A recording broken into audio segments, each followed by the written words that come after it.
Why, hello there.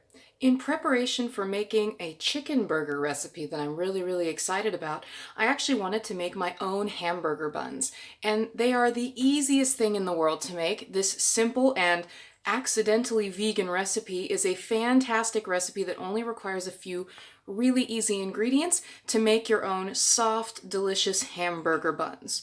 So the ingredients that we need: 470 grams of all-purpose flour. You can also split this between what they call bread or strong flour and all-purpose flour, but I've made it with just this plain old flour and it's been fantastic. I also need 7 grams of active dry yeast, and I need 300 milliliters of warm non-dairy milk. In this case, I'm using soy milk. The original recipe recommends almond milk. And I've also got here 20 grams or 2 tablespoons of light brown sugar.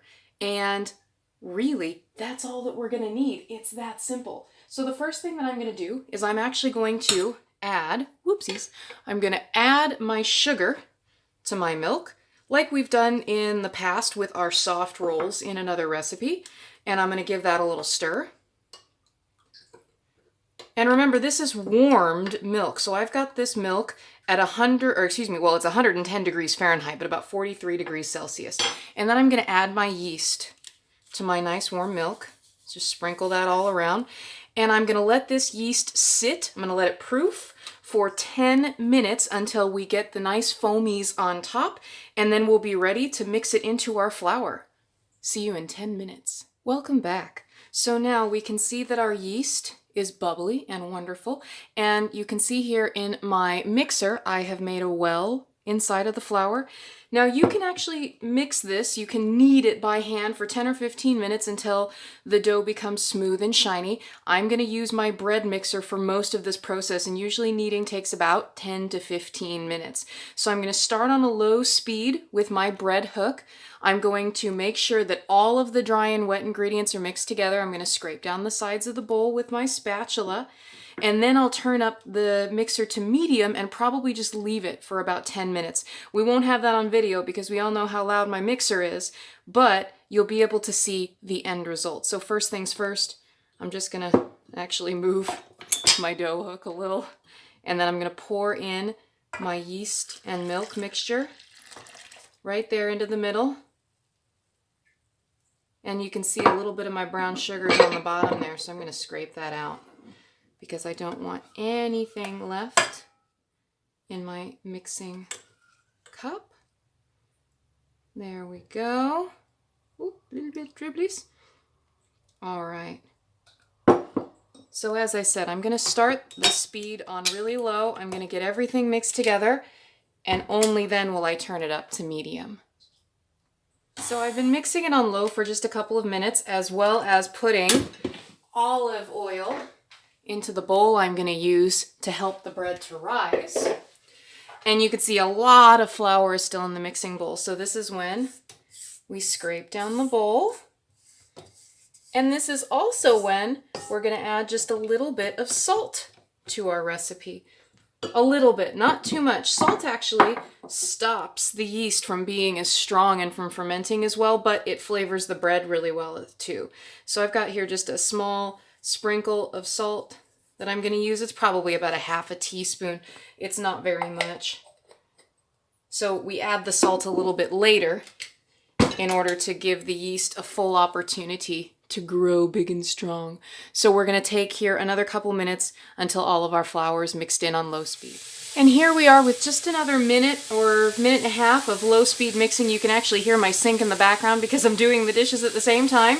This is the time when we need to turn it up to medium and just let it go for about 10 minutes. If you're kneading by hand, then this is the part where you really get going. So I'll see you again in 10 minutes. After 6 minutes of machine kneading, the dough was ready. Alas, my camera filmed this little bit incorrectly. So now is when we put our dough into our oiled bowl, we cover it, and let it rise for 1.5 to 2 hours. And here we are back 2 hours later with our dough hopefully having risen. I haven't taken the lid off it yet, so you'll be surprised just like me. I have prepared a sheet pan with some parchment or baking paper. That's what we're going to place our rolls on when we're finished. I've just realized I forgot a tool. I need my trusty tool here. This is what I use to work with my bread dough. And then I have here my covered bread dough. So if we pop the top here, we should see a beautifully risen dough. It's already fallen a little bit because I've taken it out of the warm room, but we're going to do my favorite thing with dough ever. Punch her down and let the air out. And then we're going to remove our dough and place it on a lightly floured surface. Now we're going to divide this dough into 8 even pieces. I'm going to do that by sight today, but you can also weigh the dough, divide it by 8, and then weigh individual balls of dough if you want them to be exactly the same size. Just going to sprinkle a little bit of flour to make sure it's easy to work with, and then I'm going to start cutting it in half.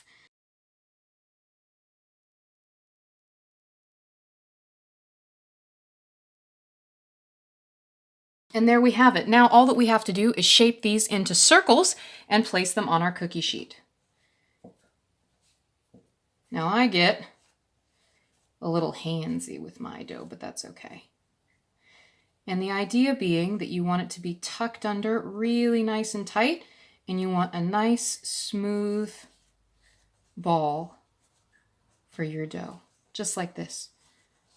So he's ready to be put onto our cookie sheet. And you want to leave some space around these rolls. Here I have 6 of my preformed dough rolls. I'm actually going to go ahead and stop at 6 because they need to be this far apart, and I'll bake my other 2 on another baking sheet. We're going to cover this very loosely in clear plastic wrap, and we're going to let it rise for at least another hour in a nice, warm, dry place. See you in 1 hour. It is now time for us to bake our rolls. First things first, we're going to take a little bit of our soy milk and olive oil, and we're just going to mix it together. It's not going to mix together completely because water and milk and oil don't mix. We'll just get it close enough, and we're going to brush all of our rolls with the olive oil and milk. This is just going to help them to be nice and shiny when they finish baking. And then we're going to bake these for 13 to 15 minutes at 210 degrees Celsius or until they're nice and golden brown on the top. And here we are about 16 minutes later, and we have beautiful hamburger buns that are vegan and fluffy and delicious. And just to show you, these have been cooling for 3-4 minutes. Just to show you what the insides are like, I'm going to scoot this out of the way, and we're going to cut one of these open. All right. Now we must always be very careful for our fingers. Now when they're still warm, they are a little bit trickier to cut, so if I let them cool down another 5 minutes, that would have even been easier. But there we are. Beautiful rolls for our delicious chicken burgers that I'll be making in another recipe. So guys, enjoy.